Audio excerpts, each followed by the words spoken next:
I love these things because they are basically herbs. They're woody perennials. They're shrubs. These are the kind that can spread if I don't clip off the seeds. They do get like 6 foot wide by 6 foot tall. They attract the butterflies and the bees and the hummingbirds. I really love them.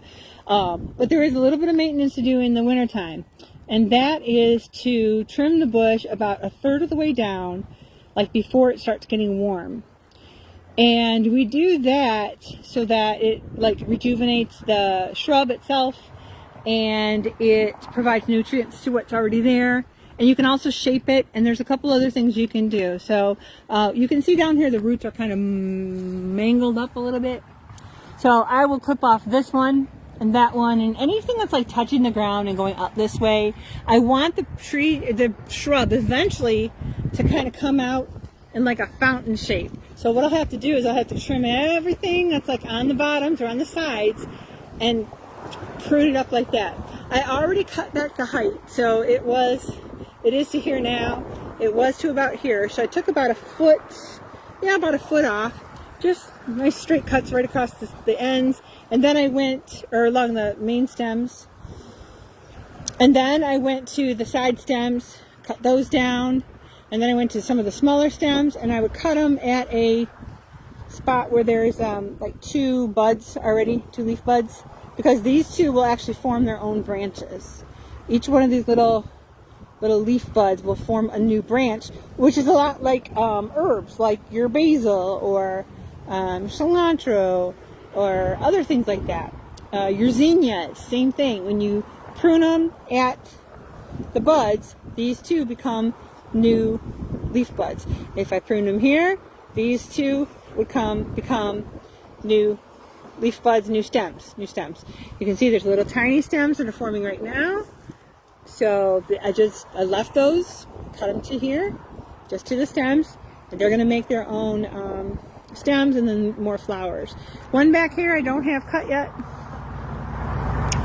I'm going to have to get some branches that are down here, cut them right off. I don't want them aiming toward my tree because they're going to get thicker, like these are thicker, and these are really thick. They're going to get thicker, and they may interfere with the tree itself. So I'll cut all of those that are aiming toward the tree, and actually I'll probably cut it, just kind of check and see where it is joined, make sure it's not broken. Yeah, I'm probably going to cut it here for sure, because I got all this dead stuff on top. Remember the dead, diseased, crossing branch rule. That applies to these 2. These are woody shrubs, woody perennials, same thing applies. Dead, diseased, crossing, you can take out any time. But these I want to prune so that they'll have new growth that just shoots right out, and they'll give me new flowers and stuff too. So these were the spent flowers. I did not cut those off. I left them over the winter time, and I'm going to cut it for sure here and likely here.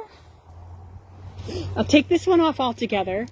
Not only is it shooting toward the tree, this one too, they're shooting toward the tree, but they're also going to get a lot of shade once the summer happens, and they're not going to grow as well.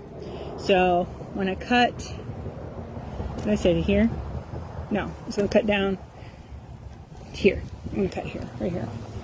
And I probably will cut right here, actually. So I'm going to take this whole thing off, this whole thing off. I may cut right here. And then that allows these branches to grow that way. These will go this way and take care of that. So dead, disease, crossing, anytime of year. It could have been winter if I wanted to. Could be spring, could be the middle of summer. And I'll show you another thing here. See, this one is coming toward the center. That's going to end up crossing with the others. I'm going to take that off. And then when I look at this one, I say, that looks dead. So let me show you the snap test. So here's the snap test. If you're not sure and it looks dead and you're not sure, take a twig, snap. There's no green inside. It's dry. It's dead. And you can keep snapping all the way down. That's dead.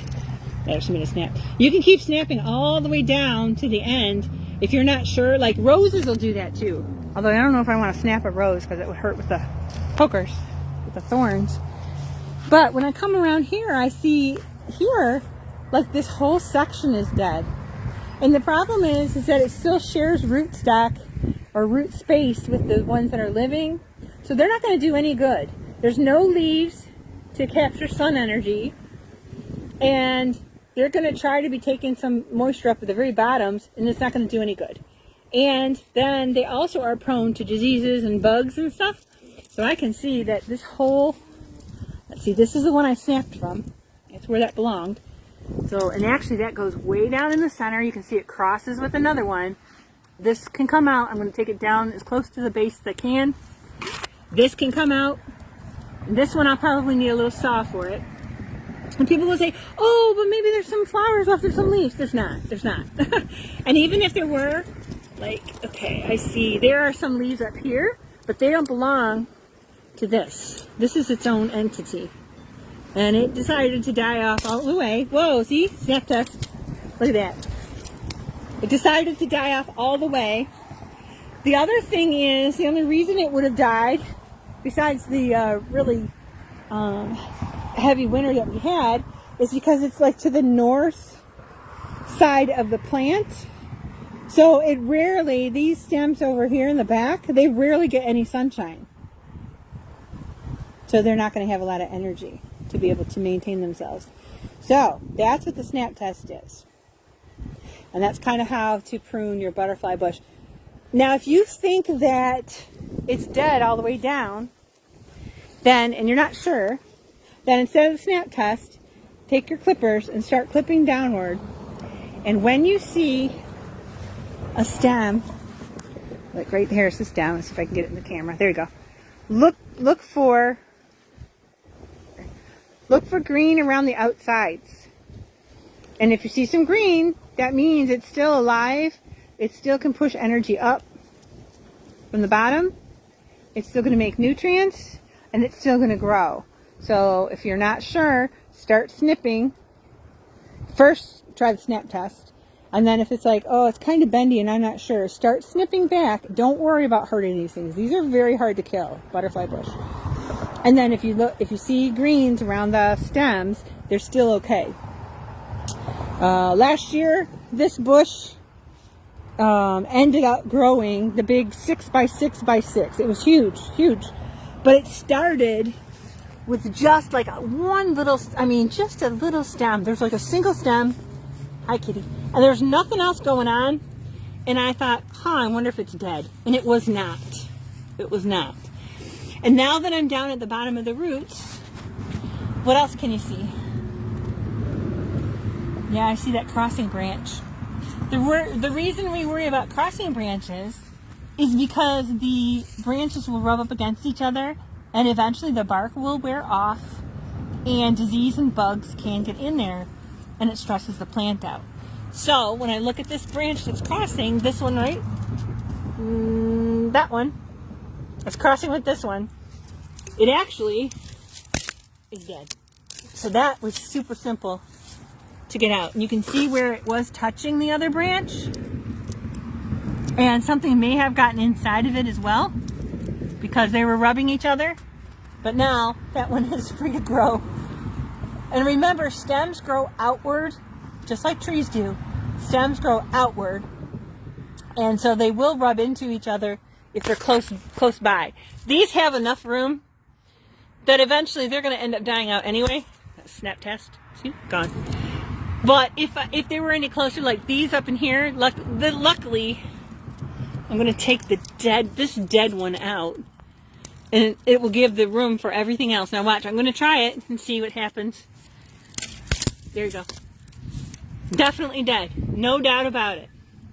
And now I've got room for the other ones. This branch here looks dead. See, that doesn't have to take fancy tools. It doesn't take a lot of muscle. Don't be afraid to prune your butterfly bush, because you will be very pleased with all the blooms that come from doing that. Okay? That's all I got. Love you guys. Bye.